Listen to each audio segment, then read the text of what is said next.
Let's first get started with the opposition leaders who are currently chairing a strategy meeting at the LOP's office in Parliament. And this is how the opposition seems to be now making their strategies as far as how they will take on the government and corner the government on the floor of the House when it comes to opposition parties like the Shiv Sena, the NCP, the RJD, Congress, the CPIM and also RSP and Samajwadi Party and JDU, who are said to be... But the government is saying opposition is allowed to raise the important issue regarding budget, but they should first allow the House to run smoothly. Will the Parliament be run today, and will the opposition is still sticking to the demand? Well, we do not want a talk out. We want a joint parliamentary committee. And the reason why we are demanding a joint parliamentary committee is not because it is individual specific. We are concerned about the failure of the regulatory institutions. That why is it that an unknown company puts out a report and the markets react in this manner? So there was born out of the Joint Parliamentary Committee of 1992, which looked at the stock market bloodbath. So therefore, it is important that a Joint Parliamentary Committee should look into the efficacy of India's regulatory architecture, which governs our capital markets and which governs our financial system. So therefore, rather than become defensive, the government must agree to a joint parliamentary committee.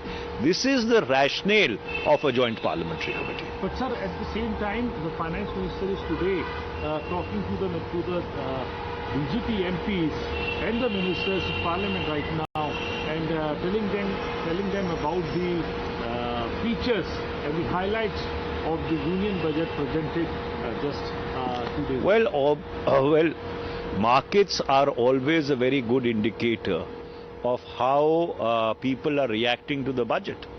And the fact is that notwithstanding Mrs. Nirmala Sitharaman presenting her budget on the 1st of February 2023, you've seen this bloodbath in the market. It may be with regard to one stock only, but it is indicative of the paranoia and the schizophrenia in the market, and that's why it is important that the role of the regulatory institutions be investigated. And I'll give you an example. You see, SEBI has increased the margin money on Adani derivatives to 100%, which essentially means that if you have to sell any Adani stock in the derivative market, you have to upfront deposit 100% of the money, which essentially is a disincentive to anyone wanting to sell the stock as a derivative and exit the market. The normal market rule is 10 to 15%. So, you see, this collusion between the regulator and a particular industrial group raises questions about the institutional integrity of the regulator. And that is why a joint parliamentary committee is extremely important. All this is how, when it comes to the opposition party leaders urging for a joint parliamentary committee investigation or a time-bound investigation by the Supreme Court appointed panel into the claims levelled against the group in the Hindenburg research report, as well as the proximity to the central leadership, which is also being questioned. We have Mayank and Nyamika joining us live right now. Let me straight away go across to Nyamika. We also have Mohit with us. Good morning to both of you. Nyamika, looking at the current opposition strategy, we are told that a meeting currently is underway in Parliament.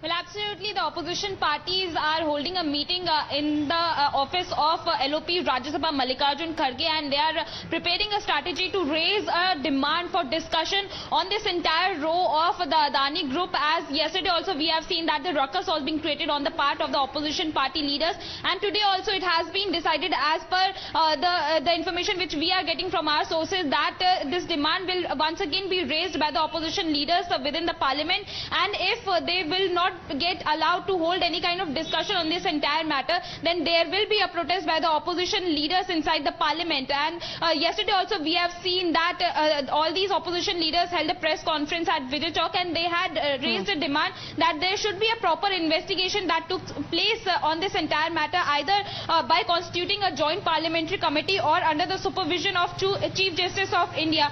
That same demand has been raised today also by the opposition leaders, as many of these leaders have given out adjournment motion notice or suspension of business notice in both of these houses, as this also includes Syed Nasir Hussain or Ami Yagnik or multiple leaders from the opposition. Mohit, if you can throw more light on that, because is it expected like yesterday, even today the pandemonium will continue in the house, because yesterday it had to be adjourned, looking how the opposition leaders were demanding a detailed discussion on the Adani issue? Well, you see, opposition is ready to take this issue up in the parliament in a big way. Yesterday, we saw that how there was a complete ruckus in the parliament where the opposition got together and they basically are saying that they either want JPC, a joint parliamentary committee, to investigate into the allegations which are being leveled by the Hindenburg report, or they want a Supreme Court judge should monitor, the CJI should monitor the probe, a court monitor probe in these allegations. While nothing official has come from the government, while the government sources have said that they are ready for discussion, but the opposition clearly says that unless and until a JPC is being formed or a court monitor probe is being ordered, they will continue their protest. We had word with various opposition leaders today morning, and they basically say that they have again given various adjournment notices, and just before the parliament session begins, the like-minded opposition parties held meeting as Niyamika were there in this particular meeting, where they've all decided that they will rake up this issue in the parliament. So it seems that again today the fireworks are expected in the parliament, given the fact that how yesterday the parliament had to be adjourned after there was complete ruckus while the opposition was demanding the allegations to be probed by a JPC. Right. Now, the opposition also says that Adani has close proximity to the BJP, and that is why he is being shielded. They're also saying that the role of SEBI, SBI, ED, all should be investigated, that what exactly they are doing in this particular case. So again, in some time from now, the parliament will start. All right, about half an hour from now, as the parliament proceedings will start. This is the first half of the budget session today, and especially when it comes to the motion of thanks of the president's address and the budget speed discussion, that till now hasn't happened yet on the floor of the house. Niyamika, Mohit, thanks very much for joining in.